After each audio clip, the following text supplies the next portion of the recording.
সংবাদ মাধ্যমের দ্বারস্থ হয়েছি সেই কারণে যে আমরা বিশালগড় পৌর পরিষদের ৯ নম্বর ওয়ার্ডের বাসিন্দা। এই মূল রাস্তা অর্থাৎ ভোলাগিরি বাড়ি থেকে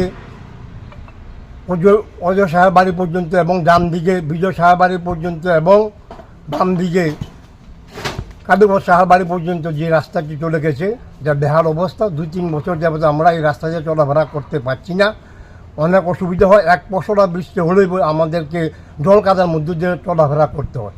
ত্রিপুরা রাজ্যে বিজেপি সরকারের যে উন্নয়নমূলক কর্মযোগ্য চলছে এই ছোঁয়া আমাদের মধ্যে লেগেছে।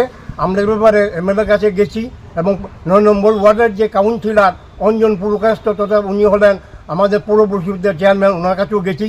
ওনাদের কাছ থেকে আমরা ইতিবাচক সাড়া পেয়েছি এবং তাদের উদ্যোগে এই দুজনের উদ্যোগে এমএলএ সাহেব এবং সে অঞ্জন পুরকায়স্থ মশাইয়ের উদ্যোগে আমাদের রাস্তাটা স্যাংশন হয়েছে। আমরা খুশি, আমরা আনন্দিত এবং আমরা আশা করব এবং শক্ত মজবুতভাবে এই রাস্তাটি হবে এবং সরকারের উন্নয়নমূলক কাজে আমরা পাশে আছি। এটা আমরা সরকারকে সাধুবাদ জানাই, উভয়কে আমরা সাধুবাদ জানাই যাতে এইভাবে উন্নয়নমূলক কর্মযোগ্য সারা ত্রিপুরাতে যেভাবে ছড়িয়ে পড়ছে আমাদের আনাচে কানাচে এবং আমাদের প্রত্যেকটি পৌর পরিষদে আরও যে রাস্তাগুলি রয়েছে এখনও রাস্তাগুলি হয়নি, এটা অদূর ভবিষ্যতে হবে, এটা আমরা প্রত্যাশা করি।